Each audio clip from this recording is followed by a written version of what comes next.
Pero pues vamos a conocer ahora el MRI, pero pues ¿quién lo presenta? Pues nada más que Vicente Cruz, que es licenciado en Psicología por la Facultad de Estudios Superiores, Zaragoza, y es maestro en Psicología Clínica por la Facultad de Psicología en la UNAM. Cuenta con diplomados internacionales en terapia familiar y de pareja, hipnosis ericksoniana y terapia breve estratégica. Fue profesor titular y supervisor clínico del diplomado en terapia sistémica de la Facultad de Estudios Superiores Zaragoza durante el periodo 2001-2011. Como parte de su labor académica, cuenta con publicaciones en revistas indexadas, así como capítulos en libros sobre diversos tópicos relacionados con la terapia sistémica. Ha tenido participación en la elaboración del programa de estudios de Psicología Clínica y de la Salud, Proyectos PAPIME, sobre programas de atención comunitaria en salud reproductiva, familia y sexualidad, así como desarrollo de apoyos didácticos para la formación de competencias relacionadas con la práctica supervisada. Actualmente es profesor de asignatura B definitivo, adscrito al área de Psicología Clínica y de la Salud de la carrera de Psicología en la Facultad de Estudios Superiores Zaragoza UNAM, con una antigüedad de 28 años. Y así como les dije, Sergio es estratégico, pues aquí Vicente, y el reencuadre, y el reencuadre, y el reencuadre. Algo que me agrada de los profesores, y es algo que sí que quiero puntualizar, es que yo creo que la elección del modelo tiene mucho que ver con su forma de ser. Entonces, pues aquí va a venir caminando el MRI. Les presento a Vicente.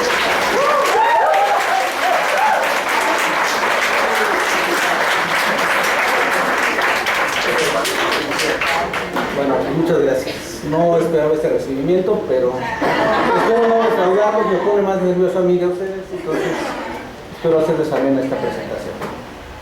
Cuando hablamos de la terapia breve del MRI, debo de decirles, estamos hablando desde mi perspectiva, del modelo terapéutico que fue el parteaguas para poder hablar de la terapia sistémica. Y esto no es de gratis. En el MRI, pues, sus antecedentes principales son estas dos personas de las cuales hemos estado hablando, ¿no? Gregory Bateson, antropólogo, sociólogo, interesado sobre todo en la cibernética y particularmente en una explicación interaccional del comportamiento. ¿Sí? Él, por esta motivación, hizo en un primer momento una investigación sobre las paradojas de la comunicación, lo cual le llevó a conformar un equipo de trabajo en el cual se encontraban precisamente Jay Haley, John Whitland y William Fry como un psiquiatra de esta parte de investigación en las paradojas, y precisamente él tenía ya una conexión con este otro señor, que por ahí alguien ya se declaró fan de Milton Erickson. Y bueno, Milton Erickson indiscutiblemente para nosotros es importantísimo para poder entender el proceso terapéutico orientado al cambio. ¿Sí? El objetivo de la terapia es aliviar el sufrimiento psicológico y es básicamente encaminarnos hacia un proceso en donde existe un cambio. Por ahí, si no recuerdo, Sergio estaba hablando de resistencia, Lidia en la mañana hablaba precisamente acerca de los cambios. Una de las características de Milton Erickson era que los cambios solamente necesitaban un pequeño cambio para que éste fuese teniendo un efecto de bola de nieve y lograr entonces, con la interacción del comportamiento, que la situación problemática tuviese un cambio significativo, ¿no? Y logramos un cambio. En el MRI se habla de un cambio de primer orden y un cambio de segundo orden, quizás un poco por la herencia que tienen del pensamiento cibernético. ¿Quién es el MRI? Bueno, pues el MRI se constituye en 1958. Hay quienes hablan que es a principios de 1959, todo depende del historiador que consultemos, ¿no? Pero en general se puede hablar que es precisamente a finales de 1958 cuando el MRI se constituye precisamente como una escuela, con un enfoque como un centro de investigación, y el director es precisamente Don Jackson, un psiquiatra muy brillante, con mucho talento, que gracias a él se consigue precisamente la construcción de lo que fue el centro del MRI, que precisamente este año, de acuerdo a los noticias que tenemos, ha cerrado sus puertas, ¿no? Pues ahorita ya no existe el MRI como tal. Y se integran en los primeros años del centro John Whitland, amigo de Jay Haley, Richard Fish y Paul Watzlawick. Por supuesto también está Jay Haley. Jay Haley y John Whitland forman parte de un grupo de investigación sobre familia, sobre paradojas en la comunicación, los primeros 8 años del MRI. En 1968, Jay Haley abandona el centro, se dedica a hacer otro tipo de investigación, entra en contacto con Salvador Minuchin, ¿no?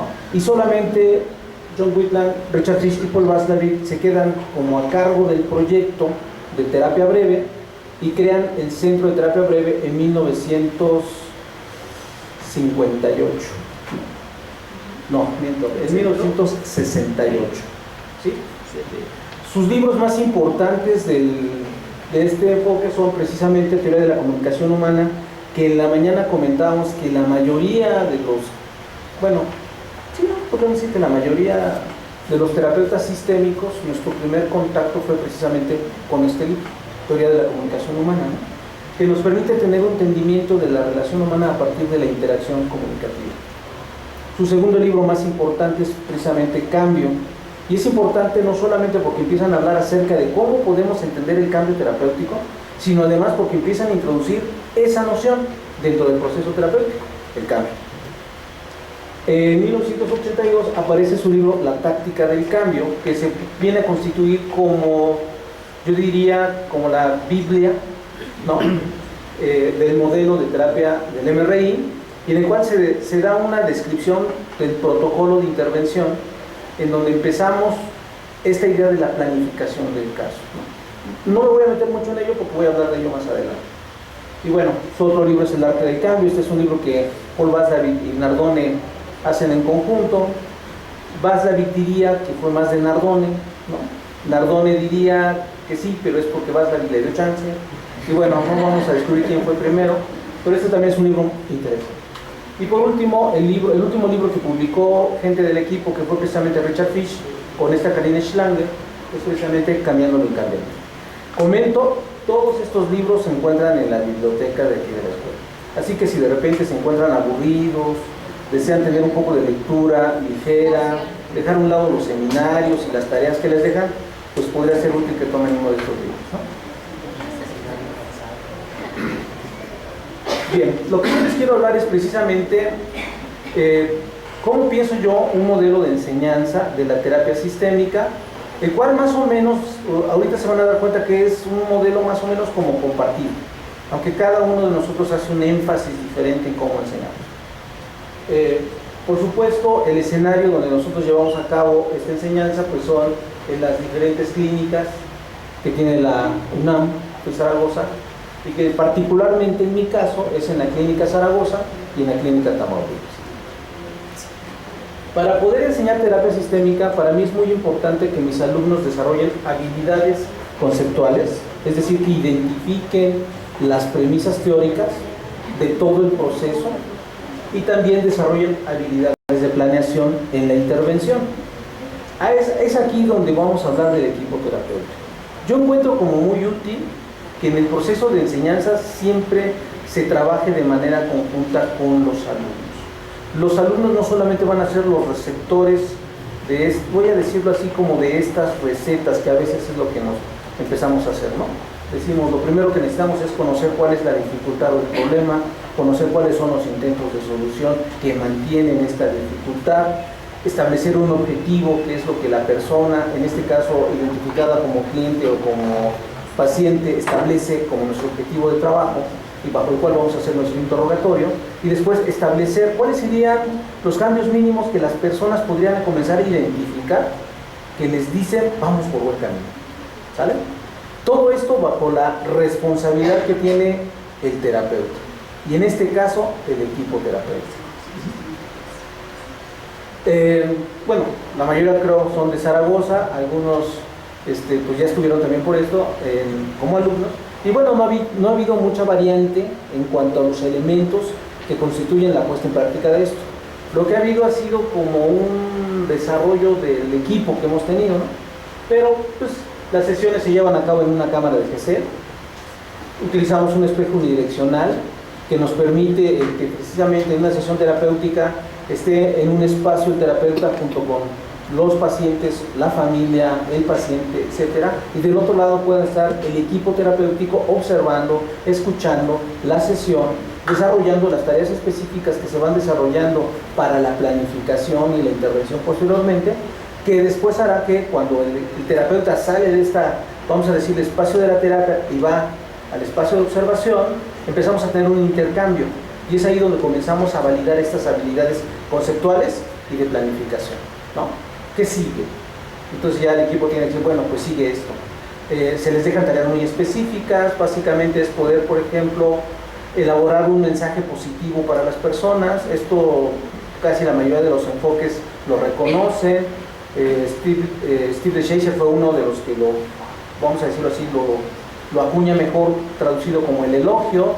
En el MRI se hablaba más como de una connotación positiva, aunque obviamente el término connotación positiva es un término que la terapia de Milán utiliza y entonces de repente presta un poco de confusión, pero lo que sí se encuentra es que cuando podemos decir algo positivo de la situación de la persona se vuelve más receptiva para poder escuchar lo siguiente.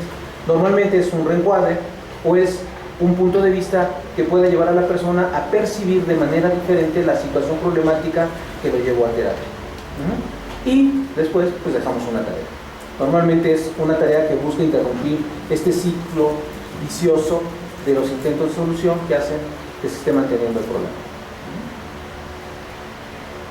Utilizamos, pues, como les decía, una ubicación con micrófono, una grabadora. Esto nos permite a veces también hacer las transcripciones de las sesiones, hacer las transcripciones que luego mis alumnos se quejan mucho, y creo que es la queja de la gran mayoría, porque se convierte en un trabajo titánico, ¿no? O sea, si una hora de transcripción se puede convertir en 4 o 5 horas, porque ¿qué dijo?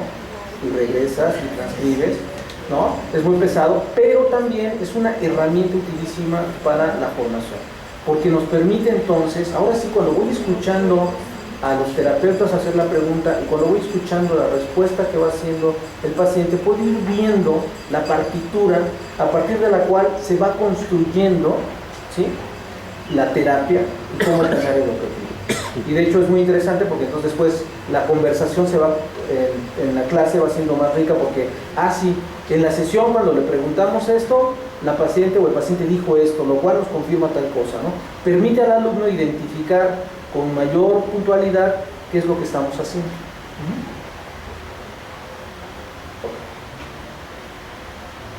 Estas son nuestras cámaras. Y como podrán ver, el primer mundo, indiscutible. No le pedimos nada a las universidades privadas. Pues aquí tenemos nuestra cámara, la cámara de terapia, aquí podemos ver el espejo direccional, y para aquellos que ya han estado en Zaragoza y a aquellos que no, la mayoría se pregunta qué es esto que está aquí. Yo sigo teniendo la misma duda, no sé qué es, pero la mayoría lo hemos adoptado como nuestro tótem, ¿no? Alguien alguna vez lo llevó para poner un micrófono de pedestal, porque es recordarles que en la historia pues no teníamos los micrófonos como ahora tenemos ambientales, entonces teníamos que llevar nuestro propio micrófono, y seguramente a alguien se le ocurrió que podía ser muy útil el tótem. Y ha habido varios intentos por sacarlo de la cámara y nos hemos precisamente resistido a ello, ¿no? Entonces ahí sigue todavía ese problema. Y bueno, podemos ver aquí ya la cámara. Esta es la cámara de observación. Aquí vemos el monitor. Normalmente aquí es donde el equipo está escuchando la sesión.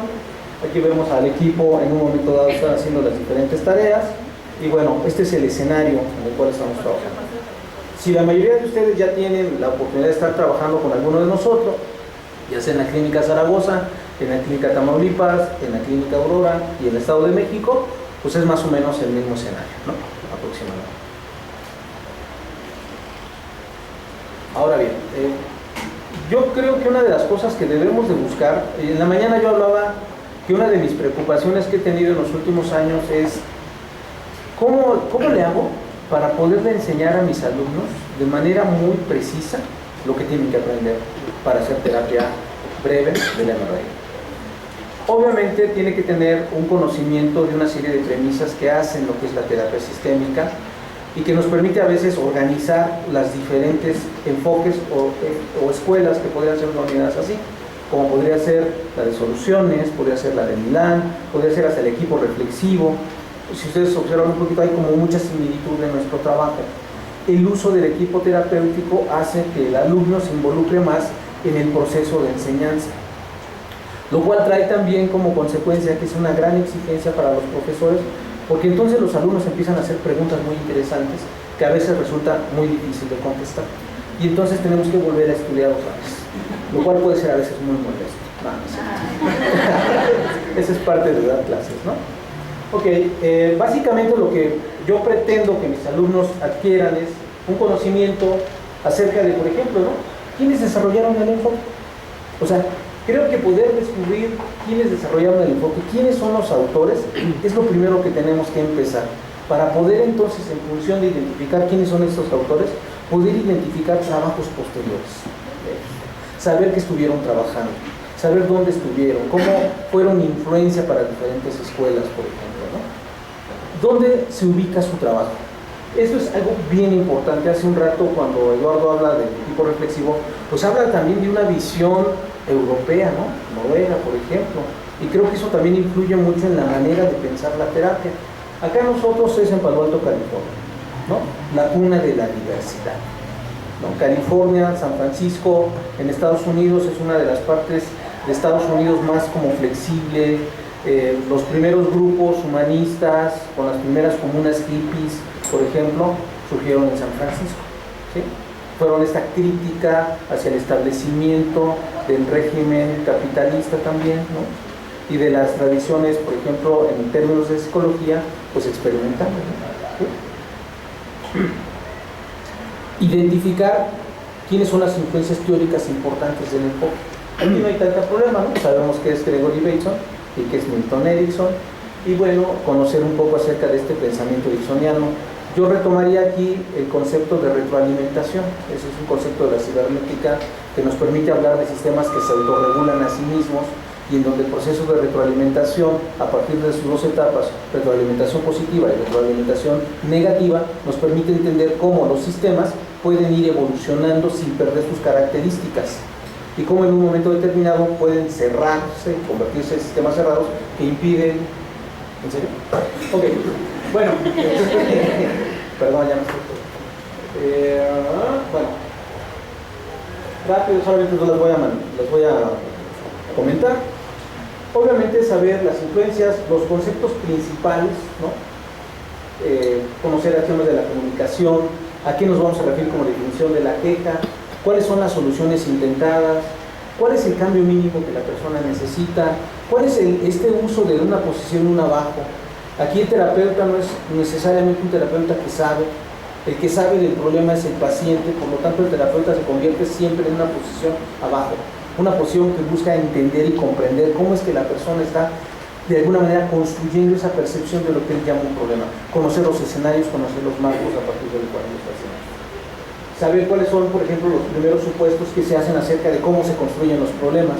Para el MRI, que a veces le llaman el modelo del problema, porque dice que solamente habla de problemas y busca identificar problemas, yo diría que no. En el MRI lo que se busca es conocer cuál es la dificultad que las personas tienen y qué es lo que hacen las personas para que esa dificultad sea cada vez más gravosa, y le podemos llamar problema, ¿no?